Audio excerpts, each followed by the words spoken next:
찬양 감사합니다. 하나님께서 영광을 받아주셨는지 믿습니다. 말씀 보겠습니다. 사무엘하 19장 24절부터 30절까지입니다. 사무엘하 19장 24절부터 30절 말씀. 사울의 손자 무비보셋이 내려와 왕을 맞으니 그는 왕이 떠난 날부터 평안히 돌아오는 날까지 그의 발을 맵시내지 아니하며 그의 수염을 깎지 아니하며 옷을 빨지 아니하였더라. 예루살렘에서 와서 왕을 맞을 때 왕이 그에게 물어 이르되 무비보셋이여 내가 어찌하여 나와 함께 가지 아니하였더냐 하니 대답하되 내 주 왕이여 왕의 종인 나는 다리를 절물어 내 나귀의 안장을 지워 그 위에 타고 왕과 함께 가려 하였더니 내 종이 나를 속이고 종인 나를 내 주 왕께 모함하였나이다. 내 주 왕께서는 하나님의 사자와 같으시니 왕의 처분대로 하옵소서. 내 아버지의 온 집이 내 주 왕 앞에서는 다만 죽을 사람이 되지 아니하였나이까. 그러나 종을 왕의 상에서 음식 먹는 자 가운데 두셨사오니 내게 아직 무슨 공의가 있어서 다시 왕께 부르짖을 수 있사오리까 하니라. 왕이 그에게 이르되 내가 어찌하여 또 내 일을 말하느냐. 내가 이르노니 너는 시바와 밭을 나누라 하니 무비보셋이 왕께 아뢰되 내 주 왕께서 평안히 왕궁에 돌아오시게 되었으니 그로 그 전부를 차지하게 하옵소서 하니라. 아멘. 오늘은 사무엘하 19장 24절부터 30절을 본문으로 왕의 처분대로 하옵소서, 왕의 처분대로 하옵소서라는 제목으로 함께 은혜를 나누도록 하겠습니다. 지난주에는 왕을 다시 모실 때 왕을 모시면서 죄에 대한 해결함을 받고 그리고 왕권을 회복하는 것에 대해서 살폈습니다.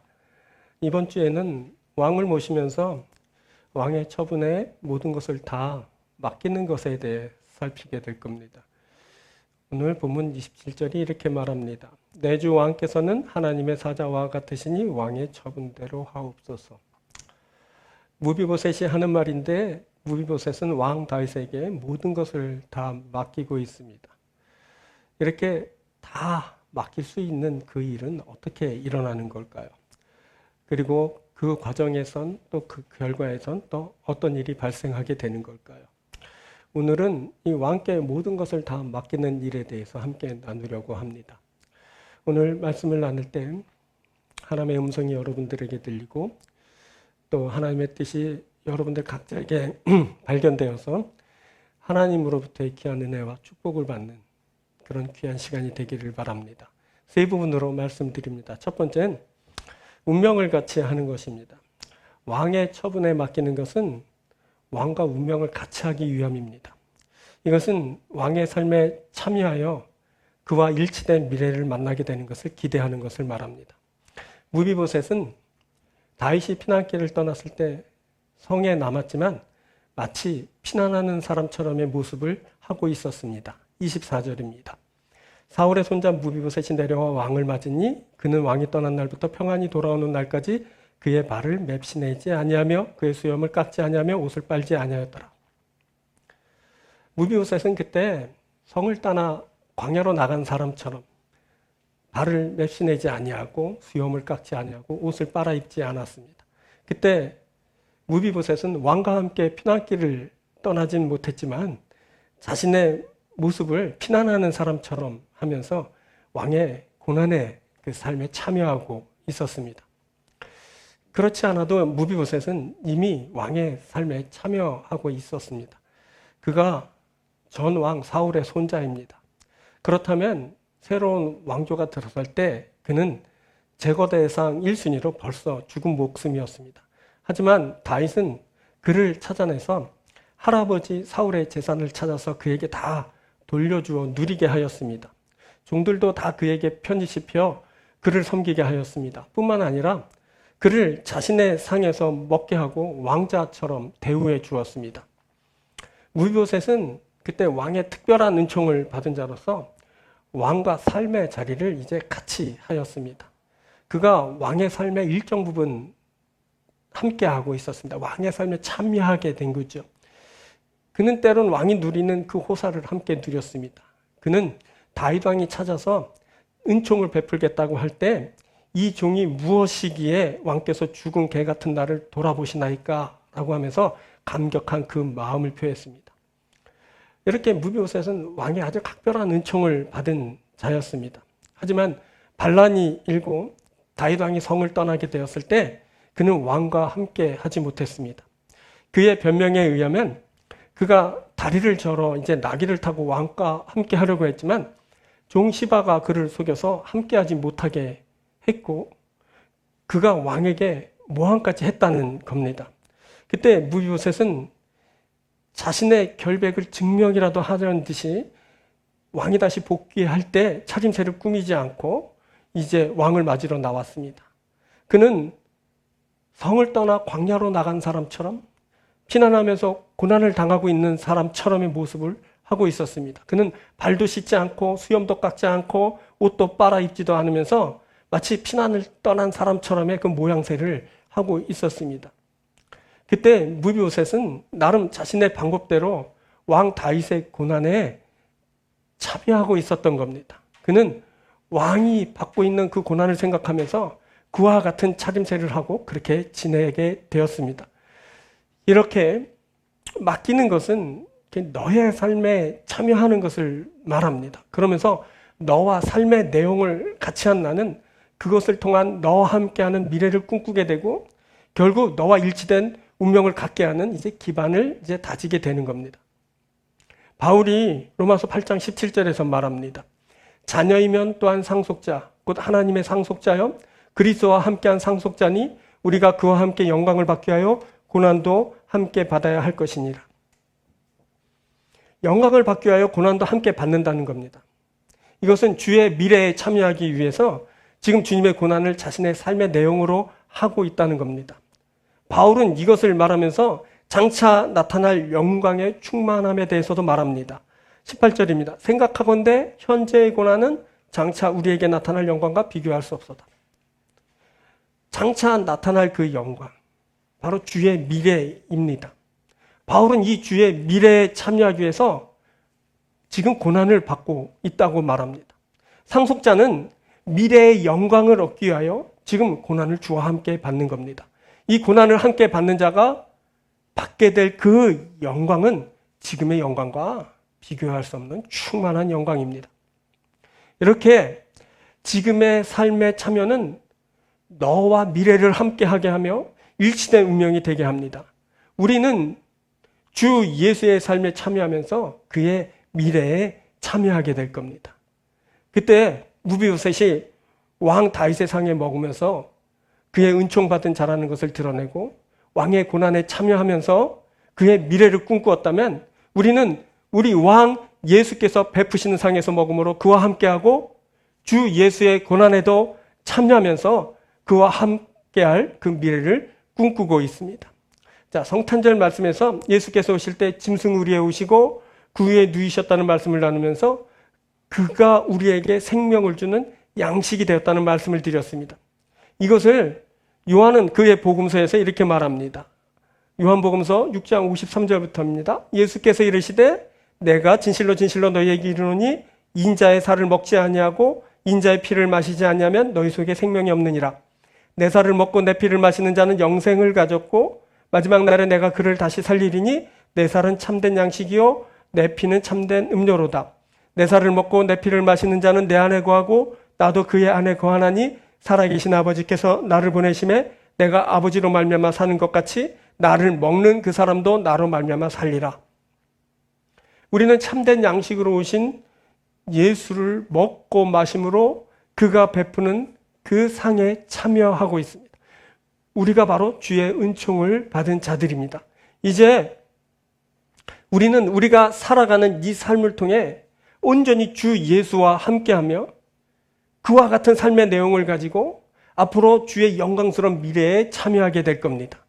여러분, 우리가 주의 나라입니다. 주의 기업입니다. 백성입니다. 우리는 주와 함께 모든 것을 함께하게 될 겁니다. 우리는 주의 미래에 참여하게 될 겁니다. 그 일을 위해서 지금 고난에도 참여하고 영광에도 참여하는 중입니다.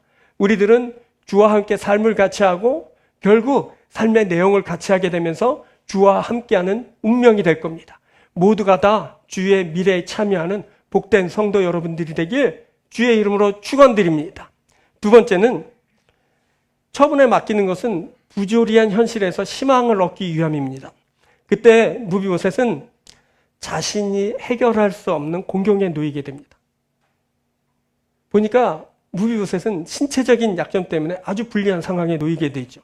26절입니다. 대답하되 내 주왕이여 왕의 종인 나는 다리를 절므로 내 나귀의 안장을 지어 그 위에 타고 왕과 함께 가려 하였더니 그가 다리를 절었습니다. 그래서 왕의 피난 행렬에 참여하기가 쉽지 않았습니다. 거기다가 종 시바의 속임 그리고 모함이 있었습니다. 26절 중반절부터입니다. 내 종이 나를 속이고 종인 나를 내 주와 함께 모함하였나이다. 내 주 왕께서는 하나님의 사자와 같으시니 왕의 처분대로 하옵소서. 무비보셋은 나귀를 위해 이용해서 왕과 함께 피난길을 떠나려 했습니다. 하지만 종이 그를 속이고 모함까지 했다고 그가 지금 주장하는 중입니다. 그의 주장대로라면 그때 그는 부조리한 현실 때문에 절망적인 상태에 놓이게 됩니다. 그때 무비보셋은 왕을 따르려 했지만 신체적인 결함 때문에 한계에 부딪혔고 속임과 모함은 그로 하여금 더욱 절망케 했습니다. 그런데 여러분, 이것이 세상입니다. 세상이 완전하지 못합니다. 거기에 인간은 한없이 무지하고 연약하기가 합니다. 여기에 인생의 허무함이 담기게 됩니다. 아무리 살펴봐도 비합리적인 세상만 보이게 됩니다. 이렇게 만나게 되는 인간의 한계를 노벨상 수상자이기도 한 프랑스의 극작가 알베르 까뮈는 부조리라고 칭했습니다. 이 부조리에 대해서 그만 체념을 하는 사람이 있는가 하면 저항을 하는 사람도 있습니다. 까뮈는 부조리에 반항하면서 살아야 하는 것이 인간의 숙명이라고 했지만 저항하든 체념하든 이 부조리의 문제는 쉽게 해결되지 않습니다. 그래서 더욱 절망인 것은 부조리한 현실을 만나면 좀처럼 희망을 갖기 어렵다는 겁니다. 극복이 불가능하기 때문에 발버둥 치면 칠수록 더욱 절망만 가중되고 맙니다. 자, 무비보셋이 만난 현실처럼 여러분 인생의 결함이 있고 거기다 속임과 모함이 있게 됩니다. 이러면 잘 살아야지 하다가도 그만 힘을 잃고 절망하게 됩니다. 정말 나는 나의 모든 것을 다해서 헌신하고 싶은데 그것이 불가능해지고 맙니다. 오히려 열심을 내면 낼수록 진심은 변질되고 거기에 오해만 쌓이고 내 수고한 모든 것이 비난을 받고 자신은 나쁜 사람이 되고 맙니다. 이것이 세상입니다. 이 세상 속에 살아가는 사람들의 모습입니다. 이 세상 속의 사람들은 부조리를 잔뜩 아는 채 살아갈 수밖에 없는 겁니다. 자, 이 부조리함을 일으키는 그 오해와 비난은 예수님도 비껴가지 못했습니다. 마태복음 27장을 보면 예수님께서 십자가에 못 박히셨을 때 지나가는 자들이 성전을 헐고 사흘 만에 짓는 자요, 내가 만일 하나님의 아들이어든 자기를 구원하고 내려와 봐라 라고 모욕하였고, 대제사장들, 서기관들 그리고 장로들은 내가 이스라엘의 왕이구나, 지금 십자가에서 내려와라, 그러면 우리가 믿겠노라 하면서 실험하였습니다. 심지어 십자가에 함께 못 박힌 강도들도 예수님을 모욕하였습니다. 하지만 그때 주님은 죄사함을 위한 제물로 그곳에 계셨습니다. 인류의 죄를 위해 그 십자가에 달려 계셨던 겁니다. 그럼에도 세상은, 사람들은 내가 만일 하나님의 아들이어든 자기를 구원하고 내려와 봐라 하면서 예수님을 오해하고, 그래서 조롱하고 비난하고 그리고 욕을 퍼부어댔습니다. 여러분, 이렇게 세상이 부조리합니다. 우리가 사는 세상이 완전하지 않습니다. 그래서 너무나 자연스럽게 속임과 모함이 있게 되고 때문에 상처받고 괴로워하는 일이 발생합니다. 여러분, 안타깝게도 잘 하려고 해도 안 되는 게 인생입니다. 잘 하려고 하는데 오해가 발생하고 비난을 받게 됩니다. 그런데 무비보셋은 그 부조리한 상황 속에서 왕의 처분대로 모든 것을 맡기고 있습니다. 27절 중반절은 이렇게 말합니다. 내 주 왕께서는 하나님의 사자와 같으시니 왕의 처분대로 하옵소서. 내 주 왕께서는 하나님의 사자와 같으시니 왕의 처분대로 하옵소서. 자, 이 처분대로 맡기는 것은 내 안에 답이 없습니다. 부조리한 이 세상과 사람들에게는 해결책이 없습니다. 오직 하나님의 사자와 같으신 당신에게만 올바른 해결책이 있습니다. 당신 뜻대로 이 문제를 해결해 주십시오 라고 하는 겁니다. 여기 처분대로 하옵소서라고 할 때 이 처분이란 말은 기본적으로 선의 개념이 담겨있는 토부라는 단어입니다. 시편을 보면 하나님은 선하십니다. 하나님만 선하십니다. 선하신 목자, 선하신 하나님, 뭐 이런 것을 말할 때 이 선하다라는 단어가 바로 이 토부라는 말입니다. 그래서 처분대로 하옵소서라는 이 말은 뭐냐면 선한 판단을 기대하는 그런 말이기도 합니다. 주께서 선한 대로 판단해 주십시오 라고 기대하는 겁니다. 여러분, 세상이 악하고 부조리합니다. 사람들 역시 부조리를 조장하는 존재들입니다. 그래서 이 세상 그 누구에게도 선한 판단을 기대하기 어렵습니다. 그런데 무비보셋이 경험한 다윗은 다른 사람과는 다릅니다. 하나님의 사자와 같은 분입니다. 그래서 그에게 선한 판단을 기대할 수 있습니다. 지금 무비보셋은 하나님의 사자와 같은 그분에게서 선한 판단을 기대하고 있습니다. 그래서 자신에게 있는 이 부조리함 속에 선하게 판단해 주시기를 원하고 있는 겁니다. 여러분, 바로 여기에 희망이 생성됩니다. 도무지 내 안에 없던 그 희망이 왕에게 맡길 때 비로소 생기게 되는 겁니다. 여러분, 왕이신 하나님이 모든 것을 다 아십니다. 왕이신 그 하나님은 선하신 분입니다. 여러분, 그분이 내 연약함, 내 억울함, 내 상처, 내 비통함을 다 아십니다. 다들 모함하지만, 오해하지만 하나님은 진실로 나를 대하실 수 있습니다. 그래서 하나님 앞에 모든 것을 맡길 때 비로소 희망이 생기게 되는 겁니다. 선하신 하나님이 선한 대로 나를 판단해 주실 겁니다. 부조리한 이 세상을 판단해 주실 겁니다. 오해가 풀리고 억울함이 해소되는 그런 일이 우리에게 일어나게 되는 겁니다. 여러분, 그래서 우리들은 부조리한 세상을 살지만 희망의 백성들입니다. 바로 우리가 선하신 하나님 앞에 있기 때문에 그렇습니다. 우리가 부조리한 세상을 살지만 희망을 가질 수 있는 것은 바로 우리 왕이신 하나님이 우리를 판단하시기 때문에 그렇습니다. 그분이 우리와 함께 하실 때 우리의 오해가, 우리에게 있는 부조리가 다 해결되고 시원하게 풀리는 역사가 있게 될 겁니다. 사랑하는 여러분, 그 누구보다도 우리의 왕이신 하나님이 우리를 잘 아시고 계십니다. 우리의 문제를 그분은 풀어주실 수 있습니다. 우리가 이제 그 하나님에게, 우리의 임금, 우리 하나님에게 모든 것을 맡깁니다. 모든 것을 맡길 때 우리에게 희망이 생성됩니다. 도무지 이 세상에선 가질 수 없는 희망이 하나님으로부터 우리에게 주어지게 되는 겁니다. 이제 하나님이 우리를 판단하실 겁니다. 선하신 대로 우리를 판단하여 주실 겁니다.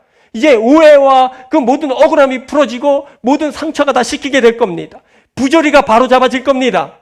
이제 우리에게 있는 그 어려운 문제들이 이제 해결되기 시작하는 겁니다. 그래서 우리가 하나님 앞에 있어야 됩니다. 하나님 앞에 모든 것을 다 맡길 수 있어야 됩니다. 그럴 때만 우리에게 희망이 있게 되는 겁니다. 사랑하는 여러분, 왕의 처분대로 하나님에게 다 맡길 수 있는 여러분들 되길 바랍니다. 그래서 희망이 있는 여러분들 되길 바랍니다. 하나님 앞에 맡길 때 희망이 우리에게 있습니다. 희망을 살아가고 희망으로 힘차게 나아가는 희망의 백성 되길 주의 이름으로 축원드립니다. 세 번째는 왕의 처분에 맡기는 것은 그 처분으로 인한 모든 결과를 수용하는 것을 말합니다. 왕의 선한 판단이 있게 됩니다. 그리고 그 판단에 따른 이제 반응을 우리가 하게 됩니다.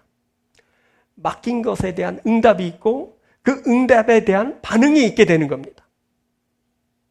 그때 무비보셋은 왕의 판결을 그대로 다 수용했습니다. 그리고 수용했을 뿐만 아니라 자신의 목조차 다 종에게 돌렸습니다. 자, 무비보셋에게는 태생적인 불리함이 있습니다.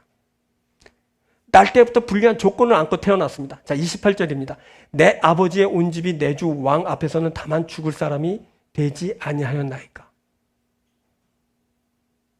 내 아버지의 온 집이 내 주 왕 앞에서는 다만 죽을 사람입니다. 그가 사울 왕의 후손입니다. 그래서 그 집 사람들이 다 죽을 사람들입니다. 그는 말합니다. 내 아버지의 온 집이 내 주 왕 앞에서는 죽을 사람입니다. 이렇게 말합니다. 그가 아무리 노력해도 안 되는 부분이 있습니다. 그가 선한 모습으로 살기 원해도 태생적으로 반역의 씨를 품은 자라 매번 오해가 뒤따르게 되어 있습니다. 그냥 그가 밉사항입니다.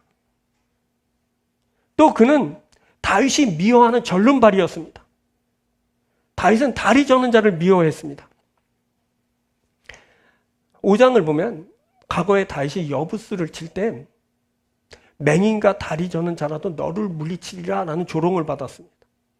그 이후로 다윗은 다리 저는 자를 미워하게 됐습니다. 다윗의 마음에 미워하는 다리 저는 사람과 맹인을 치라 하였으므로 속담이 되어 이르기를. 속담이 되어 계속 전달될 정도로 시간이 많이 흘렀지만 다리를 저는 사람을 미워하는 다윗의 마음이 해소되지 않았습니다. 그는 계속 다리 저는 자를 미워했습니다. 그런데 공교롭게 무비보셋이 다리를 저는 사람이었습니다. 피난할 때 유모가 그를 들쳐업고 뛰다가 그만 떨어뜨려서 불구가 되어버렸습니다. 그런데 놀라운 것은 그런 무비보셋을 다윗 왕이 극진히 사랑했다는 겁니다. 무비보셋이 다윗 왕의 극진한 사랑을 받았습니다. 그래서 그 다윗 왕의 사랑은 아주 큰 사랑입니다. 비교할 수 없는 엄청난 사랑을 쏟아붓고 있는 겁니다.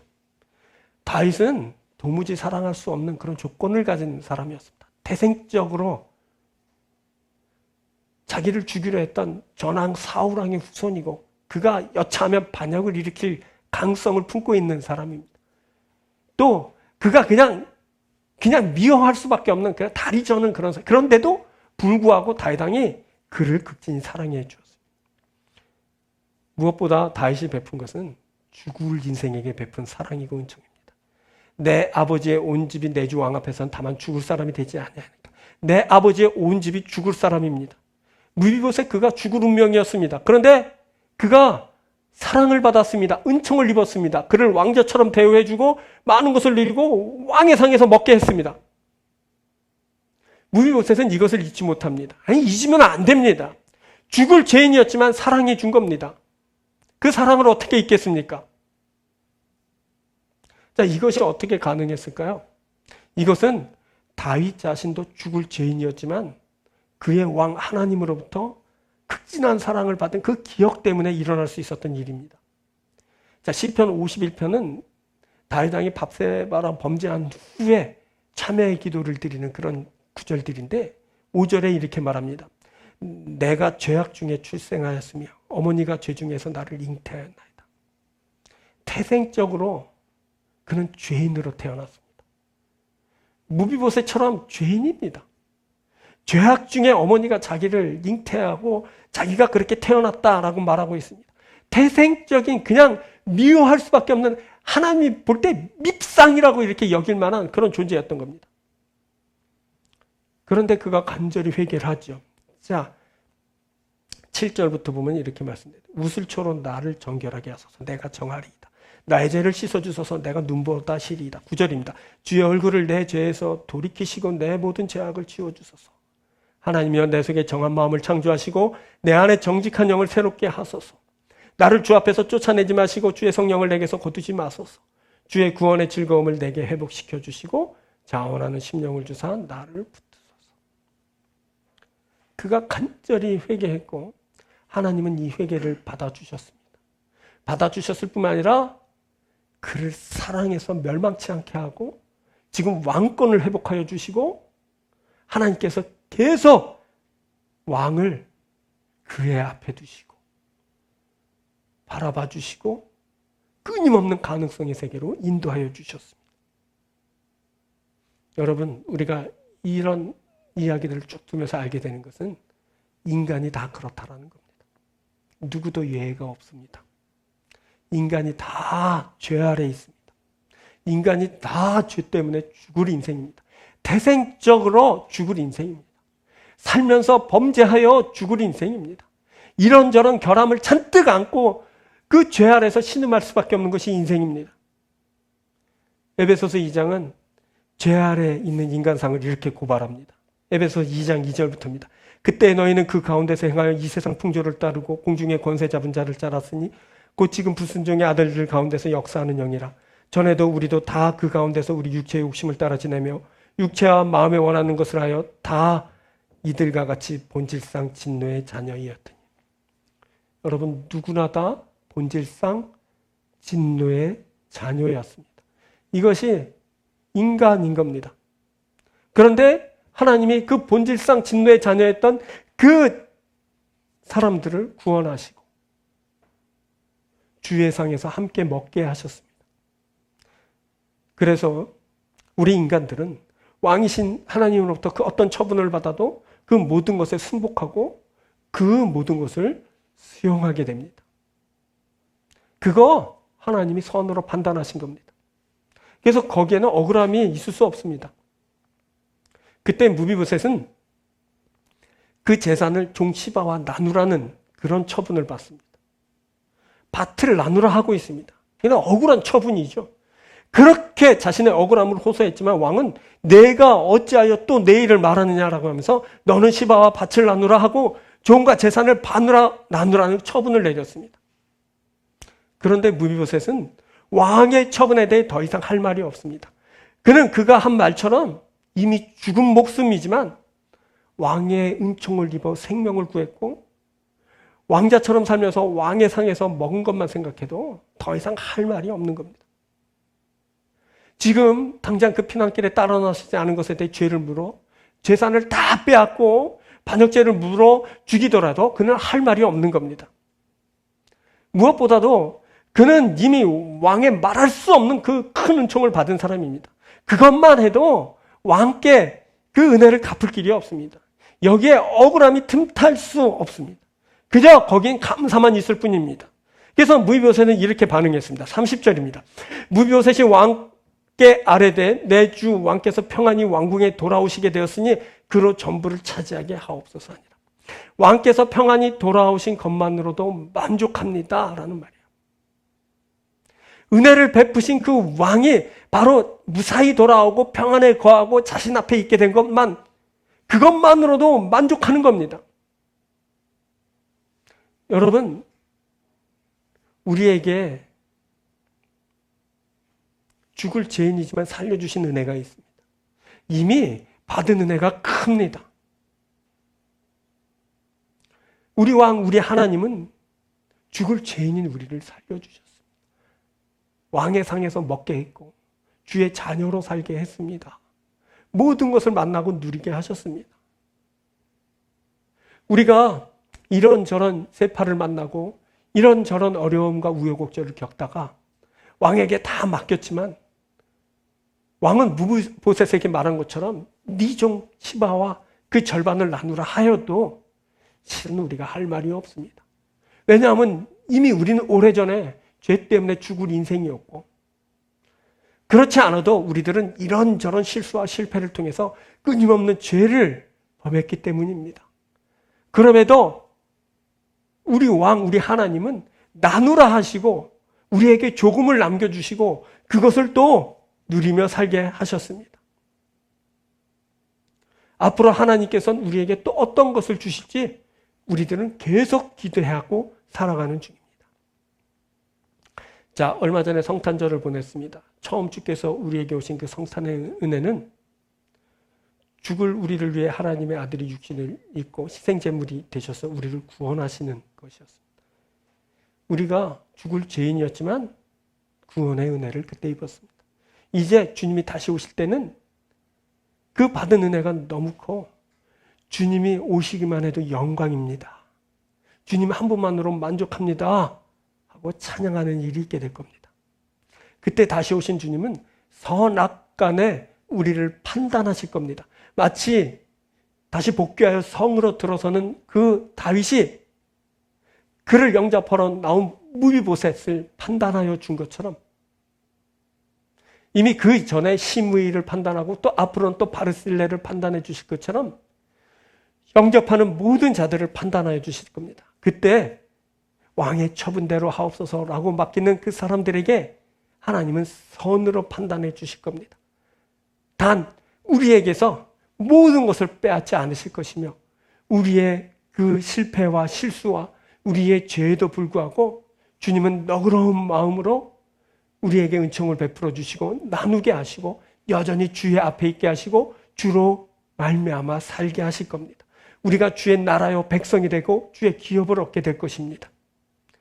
우리는 다만 그때 주의 처분대로 하옵소서 했으니 처분대로 응답되어지는 모든 것들을 다 수용하면서 감사와 영광을 주께 드려야 할 것입니다. 여러분, 하나님은 선하신 대로 판단하여 주실 겁니다. 그 판단하여 주신 귀한 응답을 온전히 여러분의 축복을 삼으십시오. 그리고 그것을 가지고 하나님 앞에 더 큰 감사와 영광을 드리고 가장 가치 있고 의미하는 삶으로 여러분 살아갈 수 있게 되기를 바랍니다. 말씀을 맺겠습니다. 세 부분 말씀드렸습니다. 자, 맡긴다는 것은 운명을 같이 하는 것이라 그랬습니다. 주님의 삶에 참여하고 같은 삶의 내용을 가지고 주의 미래에 참여하게 되고 주와 운명을 같이 하게 되는 것입니다. 부디 사랑하는 여러분들이 이 세상을 살아가는 동안 그 삶의 내용을 주님과 함께 하십시오. 고난도 받고 영광도 받고 그러면서 주와 함께하고 주와 함께하는 미래에 여러분들이 나아가고 주와 함께하는 귀한 운명을 만나게 되길 바랍니다. 두 번째는 부조리한 현실 속에서 희망을 갖는 거라고 그랬습니다.